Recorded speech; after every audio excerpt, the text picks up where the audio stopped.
afternoon and welcome to Baina Midday News, coming to you live from our news hub at Ome Junction, Benab House, Accra. My name is Fawzi Abdullah. Coming up this afternoon,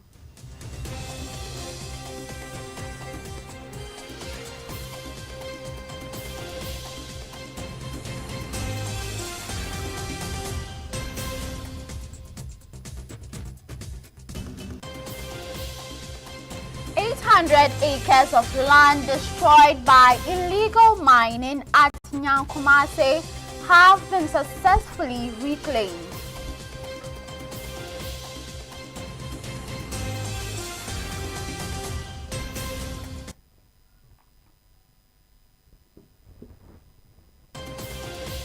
And in business, motor insurance tariffs are set to go up marginally from February 16, 2026.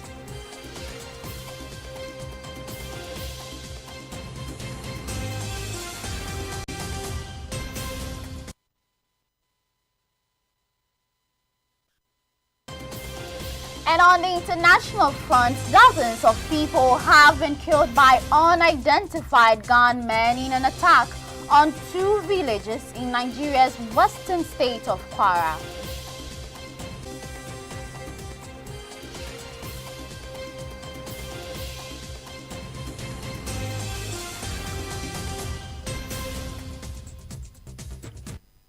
These and many more stories coming up in the next few minutes to stay.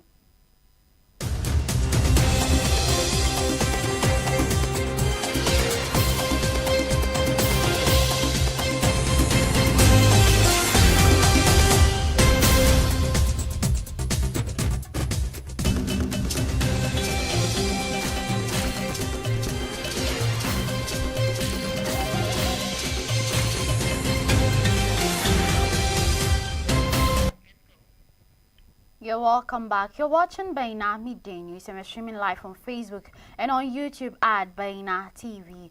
Now to our very first story. 800 acres of land once devastated by illegal mining at Nyankumase near Manso Edubia in the Amansie South District of the Ashanti region have been successfully reclaimed under President John Dramani Mahama's renewed fight against Galamsey.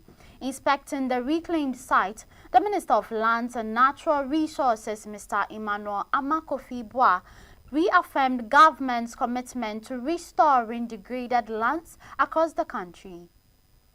With Nyankumase serving as a flagship project, the Galamsey Rehabilitation Initiative reflects the government's determination to halt illegal mining while restoring damaged ecosystems. Only a few years ago, the area bore the deep scars of Galamsey: open pits filled with stagnant mercury water, cocoa farms buried under gravel, and stream polluted with silt. Today, the same lands tell a different story, with rows of cassia and teak saplings swaying gently in the breeze, signaling a green revival across 800 reclaimed acres. The reclaimed site now stands as a living symbol of recovery. The tree species were deliberately selected from their resilience and economic value, with expectations that they will restore vegetation while creating sustainable forestry opportunities for future generations. He added that the Nyankumase project formed part of broader complementary initiatives such as Tree for Life and Blue Water, aimed at reinforcing ecological sustainability and protecting rivers, farmlands, and forest reserves nationwide. Beyond environmental restoration, officials say the project is expected to generate employment, stimulate local economic activity, and convert mined-out lands into farmland, forest plantations, and development-friendly zones. Illegal mining continues to take a heavy toll on Ghana's rivers and agricultural lands, depriving many communities of clean water and livelihoods. However, government insists it will not relent its efforts to reserve the damage. The Galamsey Rehabilitation Initiative has already earmarked several other degraded sites across the country for similar interventions, signaling a nationwide scale-up of reclamation efforts. For residents, the transformation is deeply personal. The chief of Manso Edubia, Nana Dokuapia Dankwa II, who was present at the site, expressed gratitude to the government for the project, describing it as a lifeline for the community and future generations. Moving on, the Minister for Transport, Joseph Bukari Nikpe, has urged private transport operators across the country to set up efforts to address persistent challenges in the sector, noting that the government is preparing major interventions that could significantly alter the operating landscape. According to the minister, the planned retooling and expansion of the state transport company are intended to ease pressure on public transport. However, he warned that the move could have serious implications for private operators that fail to position themselves strategically.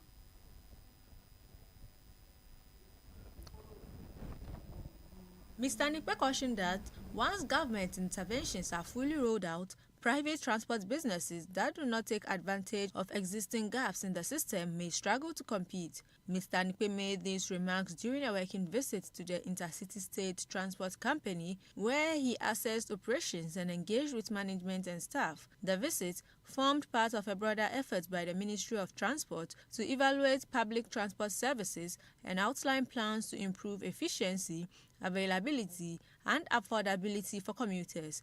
The minister acknowledged that the country is currently facing a shortage of public transport vehicles, contributing to long waiting times, overcrowding, and increased pressure on private operators. He assured the public that the situation would soon be addressed through deliberate government action, particularly the retooling of the STC with new buses and enhanced operational capacity. He stressed that the government's intervention is not intended to edge out private operators, but to ensure that the transport needs of the population are adequately met. Away from that, President John Dramani Mahama has announced plans to reintroduce legislation in Parliament to regulate the sale of public property, a move aimed at curbing the widespread and often undervalued disposal of government lands. Speaking during an address to Ghanaians living in Zambia, the president said his administration had uncovered instances where public lands were leased or sold at extremely low prices, only for buyers to resell them for massive profits. He disclosed that a committee had been established to assess the status of public lands across Accra and other regions.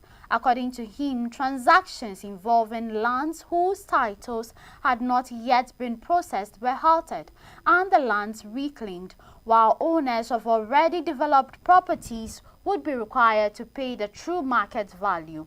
The proposed legislation is intended to tighten oversight over the sale of state assets and strengthen transparency and accountability in the management of public property.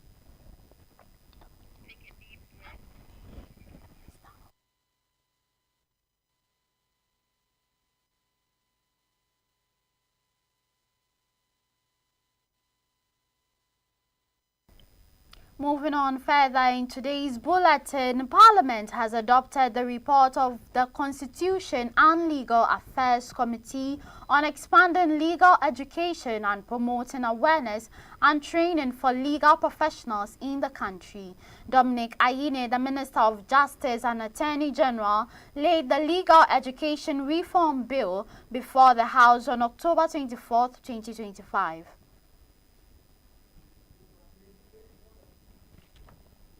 Presenting the explanatory memoranda and motion at the plenary, Mr. Ayine said the legislation seeks to enhance access to legal education and break the monopoly of the Ghana School of Law as sole institution mandated to train lawyers. What this bill does is to clear the bottleneck, which is the monopoly of the Ghana School of Law and also the so-called entrance exam that made it virtually impossible for even students who graduated with first class from very reputable universities to get into the Ghana School of Law. So, Mr. Speaker, the innovations introduced by this bill are very clear for everyone to see. We are introducing an accreditation program that will make sure that it is not every mushroom LLB school that will produce lawyers who will go on to write the bar exam. There will be accreditation and quality control to ensure that if there is a university producing LLB candidates, those candidates would have gone through a training that is either equivalent to or better than what I went through or what the majority leader went through before becoming lawyers. Contributing to the debates before the adoption of the committee's report, Mr. Mahama Yeruga, Majority Leader and Member of Parliament for Boko Central, explained that the bill will provide the establishment of a National Council for Legal Education. Has decided to propose to this House to consider is that since we have liberalized tertiary education and we have many private universities offering law degrees, and they've been accredited to offer law degrees, then we cannot maintain a monopoly of the legal education program in the Ghana School of Law. We need to open up that monopoly. So all the other universities, if they meet the appropriate criteria and standards, they will also be accredited to run programs that will allow their products to automatically write the bar exams. So this... Members from the majority and minority caucuses welcome the expansion of access to legal education but cautioned that standards must not be compromised. They emphasized that while the reforms were necessary to democratize legal education, mechanisms must be established to safeguard the profession's integrity and quality. The adoption of the committee's report marks a significant step towards reshaping the landscape of legal education in Ghana, with Parliament signaling its commitment to reforms that balance accessibility with professional excellence. You're still watching Baina Midday News. We'll be back with more stories after this break. Do stay.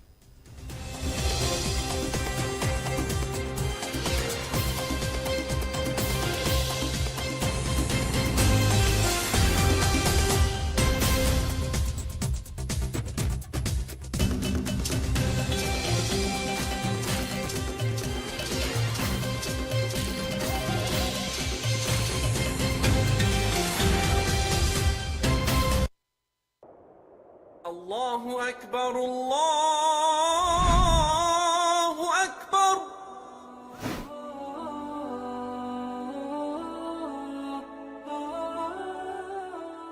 The word Islam is an Arabic word which means to surrender. As a Muslim, you surrender yourself to the Almighty Allah, your Creator. To do that, we need to understand the concept of Islam. Baina TV comes your way with the most educative and informative Islamic program, Understanding Islam. On this show, we answer all the questions regarding Islam, the do's and the don'ts of the Sharia, and many others. Make a date with me, Aisha Muhammad Saqib, this and every Friday at 10:30 a.m. as we educate ourselves with the knowledge of the Deen.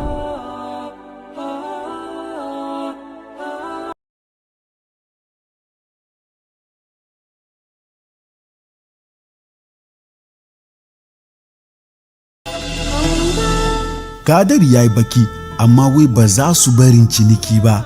Baina Trade Connect ba cinikin wasa mutane suka yi ba. Masu sayar da kaya daban-daban daga na ado har da na ci da sha. Komai da komai, kwana biyu tun da safe har dare da aka kare.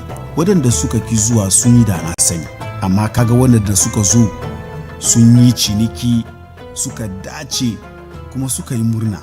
Yanzu dai muna shirye-shirye mu burge ku da na 2026. Shin ba za ka zo ba? Za mu fara ne rana 14 mu kammala rana 15 wato 14th and 15th of February. Ranar Asabar da Lahad karfe 8 da safe har zuwa karfe 8 da yamma. Shin ba za ka zo ba? Ga lamba buga ya so mu yi fira 0539 48 7757. Baina Trade Connect. Mu mutun wuce ga mu can za mu wuce.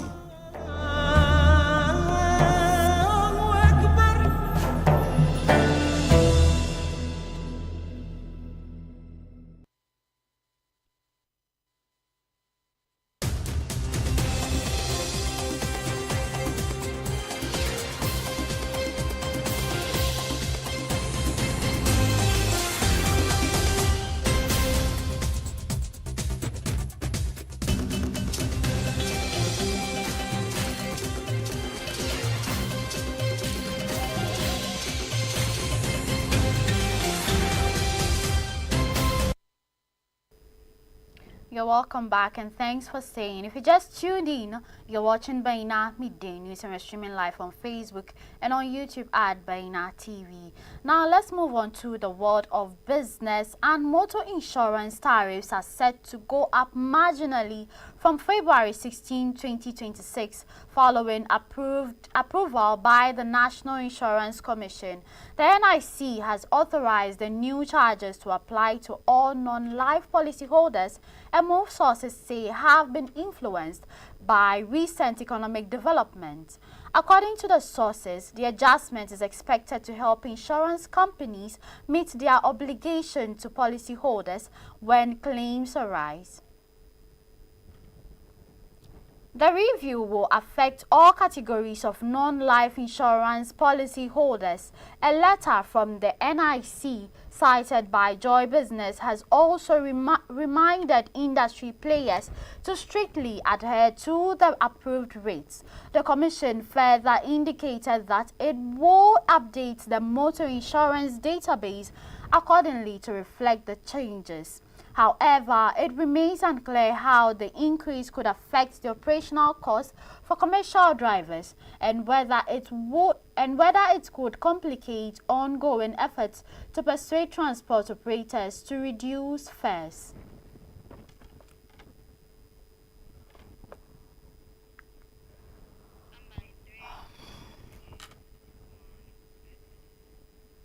And in some news beyond our borders, dozens of people have been killed by unidentified gunmen in a ferocious attack on two villages in Nigeria's western state of Kwara.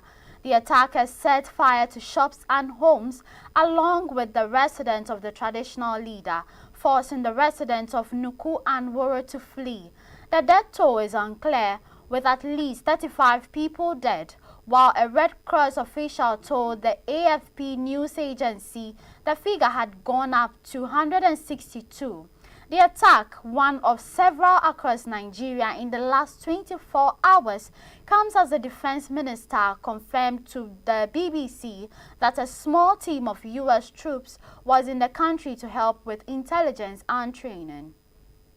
It is the first acknowledgement from Nigeria of an American troop presence since U.S. President Donald Trump ordered the military in November to prepare for action in Nigeria to tackle Islamist militant groups. Nigeria faces an array of security challenges, including criminal gangs known locally as bandits who loot and kidnap for ransom, and Islamist insurgency clashes over land and separatist unrest. Kwara police spokesperson Adeton Ejire Adeyemi told the BBC that the attack on the neighboring villages of Nuku and Woro began at 5:30 local time on Tuesday, and she blamed suspected bandits. She added that various security forces had now been deployed to the area, but details of casualties were still unclear, as per report that people were missing. The whereabouts of the traditional king are reportedly unknown. For years, the bandits have mainly targeted those in the northwest of Nigeria, but they have been moving to other parts of the country, like Kwara and Nigeria State more recently. Some jihadists suspected suspected to be from the Boko Haram splinter faction, have also been active in Kwara, carrying out targeted killings, often riding in on motorcycles and attacking markets and vigilante groups set up to protect villages. The US and Nigerian forces have conducted joint training programs and exercise for the case, but the US military has recently become more involved, launching airstrikes on Christmas Day on 2 camps run by the Islamist militant groups in northwestern Nigeria.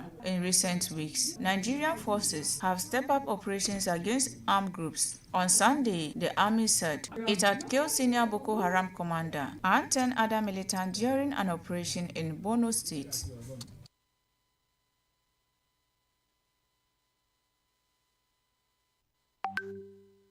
And in the world of sports, Golden State Warriors superstar Steph Curry has a new running mate at the end of the NBA trade deadline, with Latvian center Kristaps Porzingis joining the club.